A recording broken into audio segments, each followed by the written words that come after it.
Dans ce petit pays d'Afrique de l'Ouest, le Bénin, se trouve une ville naturellement riche. Celle-ci, située dans la partie septentrionale du pays, a pour nom Tangueta.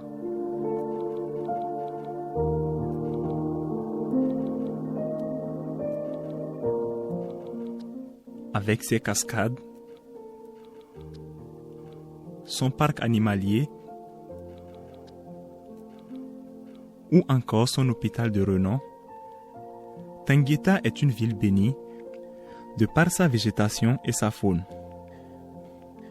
Mais l'activité humaine tend à détruire de jour en jour cet écosystème très riche. Alors que plusieurs questions se posaient quant à la préservation de cet environnement, Tangueta connut un sauveur, Ecodec Bénin ONG. Installée officiellement depuis 2017 dans la ville de Tangueta, l'ONG Ecodec Bénin travaille à préserver l'environnement et à lutter contre l'avancée du Sahel. L'ONG Écologie et Développement Communautaire Ecodec intervient dans plusieurs domaines, dont l'agroforesterie, le reboisement, le développement communautaire et la production bio. Sur cette première ferme école, d'une superficie totale de 5,5 hectares, les pépinières, le maraîchage, l'apiculture et la pisciculture y sont développés. C'est ici que sont produits les différents plans pour les activités de reforestation et de reboisement. Le maraîchage bio, l'une des principales activités sur ce site, est installée sur 2 hectares.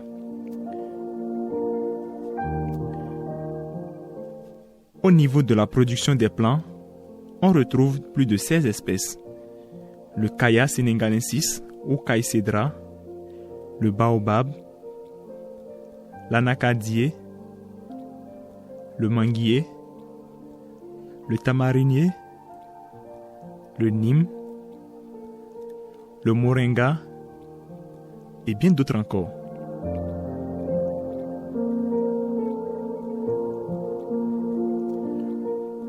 Nous sommes en juillet. Les activités de reforestation battent leur plein.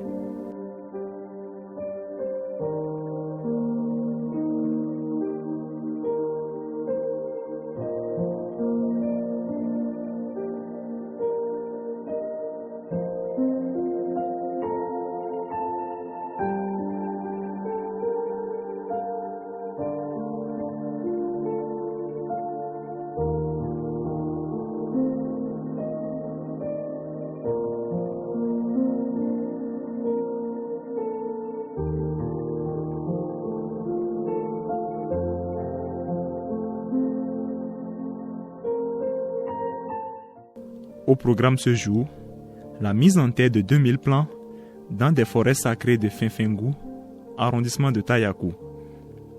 Espèces choisies, le caïcédra, le baobab et le tamarinier.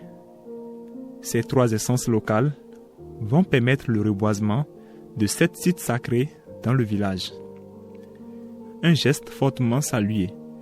Les populations mesurent l'importance d'un tel acte d'Ecodec et se joignent à l'activité.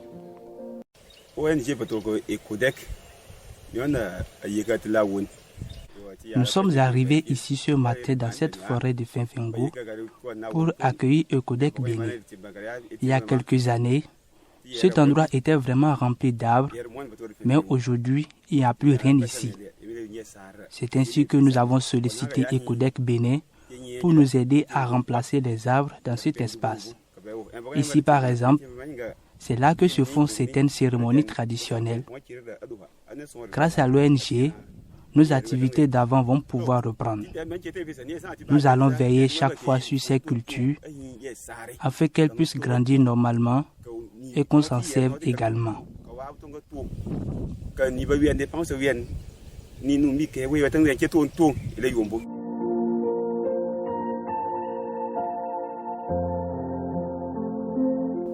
Cet acte énième du genre n'est pas le fruit du hasard.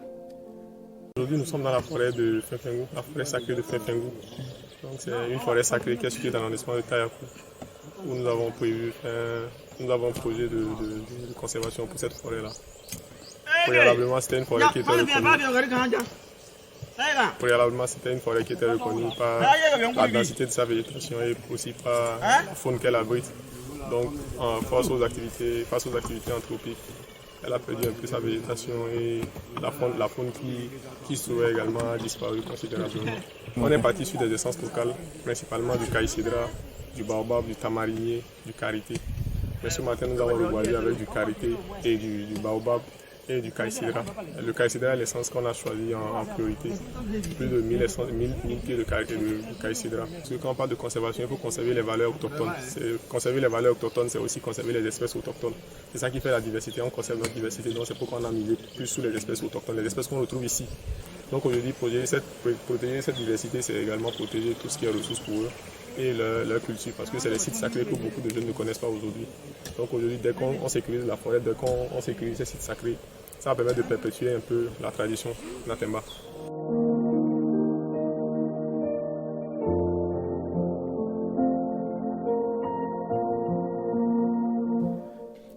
En plus du reboisement, Ecodec Bénin ONG mène plusieurs activités dans le septentrion. Bon, déjà à partir du nom, on peut déterminer les domaines. Donc c'est l'environnement et le développement communautaire. Et ce qui nous amène à nous structurer en 2 programmes. Donc il y a le programme environnement et développement durable et le programme développement des fermes et formation. Pourquoi ces 2 programmes? Le premier programme, nous faisons de la protection de l'environnement, de la biodiversité, en même temps de la promotion des filières économiquement porteuses non ligneuses, notamment la filière karité. Et le deuxième programme, c'est le programme développement des fermes et formations à travers des fermes écoles qui sont au nombre de 2. Nous faisons de la formation entrepreneuriale et également offrons l'opportunité aux jeunes de faire des stages de perfectionnement et de renforcement de capacité. Alors si je dois revenir sur l'ensemble des projets que nous avons mis en œuvre, dans le programme environnement, il y a le projet essentiellement le plus vaste que nous appelons agroforesterie. C'est un projet à travers lequel nous faisons le reboisement. Et il y a également la biodiversité qui nous amène à agir aujourd'hui au sud du pays, notamment dans la commune de Zogo-Domé, ça c'est dans le département de Zou, où nous intervenons dans une forêt marécageuse et dans le village de Lokoli. Et aussi dans le même programme, nous faisons la promotion des filières non ligneuses. Et j'ai parlé du karité, où nous travaillons avec une 12aine de coopératives organisées en ramasseuses et en transformatrices de beurre et du beurre en savon. Et les fermes écoles, il y a une ferme où nous faisons de la production maraîchère, des pépinières, et en même temps il y a un jardin écologique où nous travaillons à réinsérer des espèces. Et en même temps, c'était un champ d'essai pour nous, parce que quand on achetait ce domaine en 2016, il était quasiment désert. Et aujourd'hui, vous avez constaté le jardin écologique que nous avons laissé développer en ce que nous appelons régénération naturelle assistée. Donc, vous avez constaté également sur la ferme qu'il y a une partie où nous avons de mélina et bien d'autres espèces. Et là, c'est la démonstration en agroforesterie que nous avons commencé depuis 2017. Mais il y a à peu près 1 an que nous avons décidé de ne plus toucher ces arbres. C'est pourquoi vous constatez que ça devient de plus en plus une forêt artificielle. Et aux côtés de ça, vous constatez la présence des activités comme l'apiculture qui entrent tantôt dans le second programme que je viens de décrire.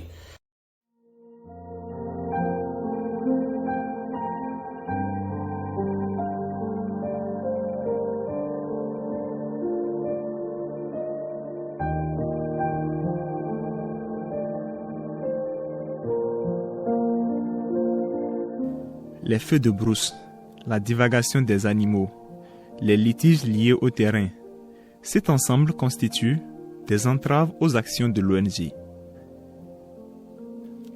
La commune de Tangueta, pour le développement des activités, est un choix plutôt judicieux. Quand vous allez dans la zone de Materi, vous allez constater les effets du Sahel, de l'avancée du Sahel et qui est presque déjà même à Tangueta. Donc le choix de la commune de Tangueta, c'est une question de positionnement géographique pour arriver à couvrir l'ensemble des communes que nous qualifions de Tindjari, qui regroupe les communes de Materi, Tangueta, Kobli et dans une moindre mesure Bukumbe. Et c'est pourquoi nous avons choisi cette commune pour pouvoir contribuer substantiellement aux côtés des pouvoirs publics et des structures étatiques à la lutte contre les changements climatiques. Et pour y arriver, il faut faciliter les choses parce que nous avons en face de nous des communautés qui n'ont forcément pas toujours les moyens de s'acheter des arbres. L'agroforesterie n'étant pas une activité nouvelle, c'est des activités traditionnelles qui étaient connues.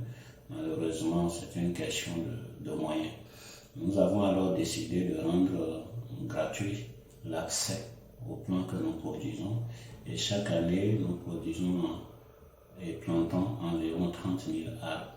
Et pour avoir accès à ces arbres, il faut juste s'inscrire lorsque nous lançons les inscriptions qui se font au siège, mais en même temps, j'ai certaines personnes désignées comme représentantes dans l'ensemble de la zone d'intervention. Une ONG dont les activités sont fortement appréciées. ECODEC, c'est une ONG partenaire qui nous accompagne dans le développement communautaire de façon générale. Et pour faire l'agriculture, même quand il s'agit de détruire l'environnement, de détruire les arbres, il y a des espèces qui sont à ne pas détruire.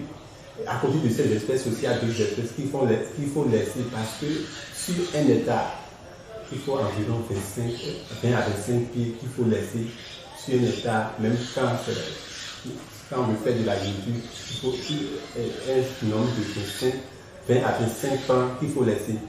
Et surtout les espèces protégées. Et les agriculteurs savent bien. Et c'est ces agriculteurs qui demandent, actuellement quand vous regardez un peu notre environnement, ici, dans notre zone, il y a peu d'arbres.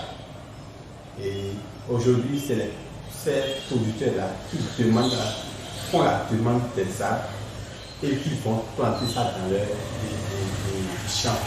Parce que le champ est bon. Si tu regardes sur 2 hectares environ, tu ne vois aucun arbre. Eux aussi, ils en sont conscients. Et l'ONG les forme, les sensibilise pour ça. Ils en sont conscients. C'est eux, ces agriculteurs, qui demandent les plants et qui, au moment où il faut faire les champs, quand ils nettoient leurs parcelles, ils mettent en place leur culture. En même temps, ils plantent ces arbres-là dans dedans. Vous voyez, donc je vois déjà que la conscience est là. Nous comprenons progressivement l'utilité de l'arbre, quand bien même nous savons que nous devons faire l'agriculture. L'enjeu est, et nous devons continuer à travailler, et l'ONG doit continuer à sensibiliser, à produire les plants pour permettre de satisfaire la demande des agriculteurs. Donc moi je dirais qu'à l'ONG de continuer à produire des plants, surtout les plantes légumineuses, pour que ça profite réellement aux producteurs qui constatent l'utilité et aussi le karité qui est une plante spéciale pour notre zone ici. Vous voyez. Donc ils en produisent, l'ONG en produit assez. Et vraiment pour ça, je leur tire chapeau. Aux différentes journées de l'arbre, ECODEC Bénin marque l'événement d'un cachet spécial.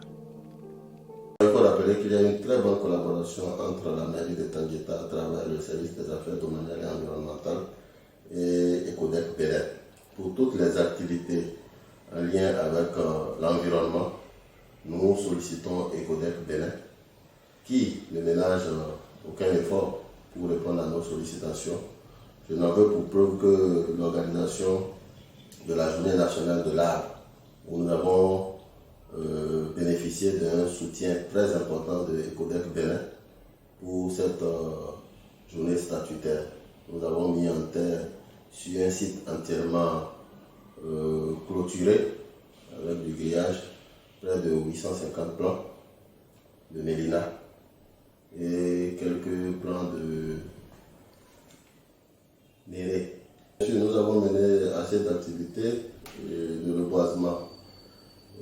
Pour la journée mondiale de lutte contre la sécheresse, nous avons aussi mis plusieurs plans en terre au niveau d'un site appartenant à Ecodec Bénin sur une surface de plus d'1 hectare.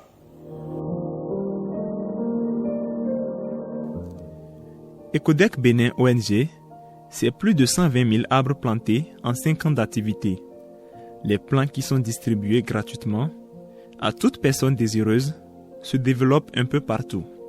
Donc depuis 2017 à nos jours, la quantité de plants mis en terre chaque année, chaque campagne a augmenté progressivement.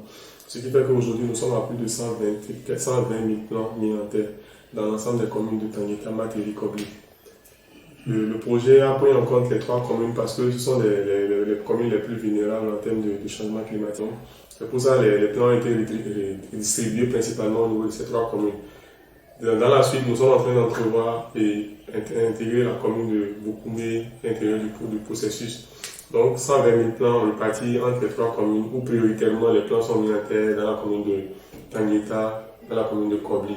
Parce que les gens aujourd'hui prennent conscience de l'effet de ces arbres pour la biodiversité, pour même les différentes activités, notamment pour la production agricole. Si on doit faire le bilan, les premières essences qui ont été mises en terre, ça part du mélina, de l'anacadier.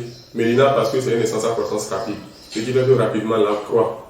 Et on peut voir, c'est pas contraignant par rapport à la mise en œuvre. C'est vrai que c'est une essence exotique, c'est pas une essence locale, mais aujourd'hui c'est une essence qui est en train de se naturaliser où plusieurs personnes l'utilisent par cause de sa croissance rapide.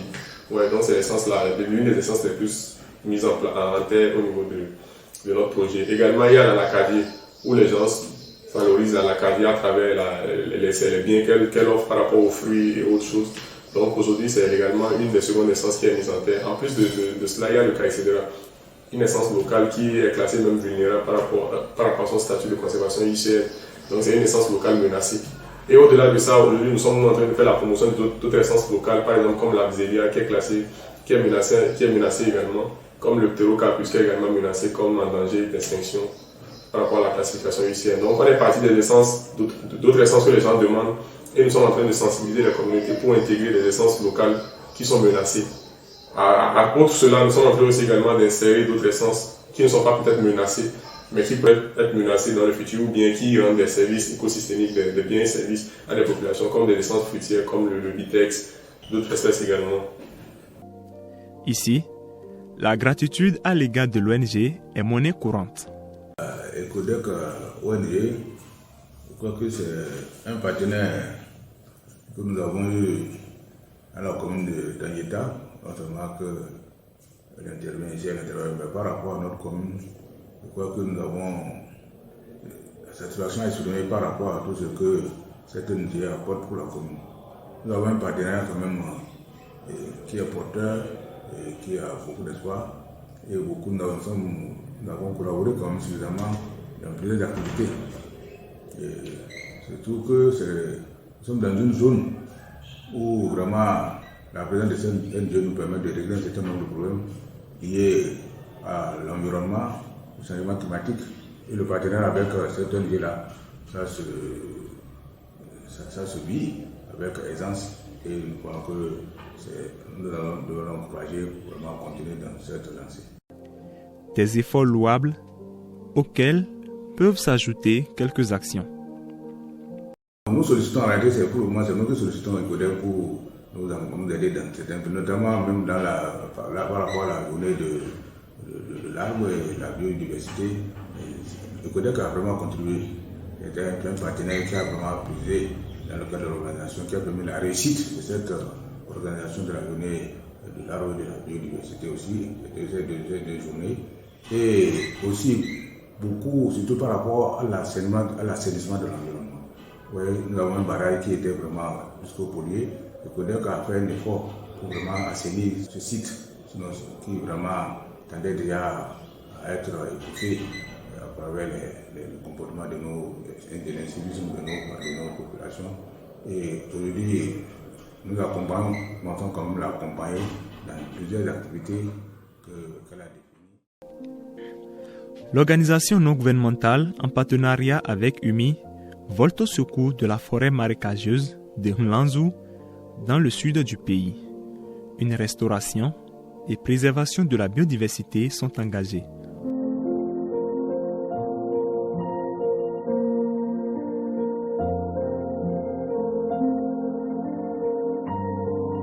D'importants dons sont faits aux riverains de cette forêt, encore appelée forêt de Lokoli.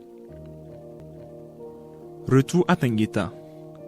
L'organisation non gouvernementale ECODEC Bénin dispose de 2 fermes-écoles. Sur ce premier site, situé à Biakou, à quelques kilomètres de la route menant à Kobli, le maraîchage bat son plein. Ici, une quinzaine de cultures sont produites. De la laitue au gombo, en passant par la tomate, la carotte, l'oignon, le bouton doré, la grande morelle, le piment, pour ne citer que ceux-là, sont tous produits par de procédés 100% bio et sans pesticides. Ainsi, pour l'engraissement de toute culture, un mélange de bouse et de quelques feuilles fera l'affaire. De l'engrais purement bio. Plusieurs étapes sont réalisées dans ce processus de production bio.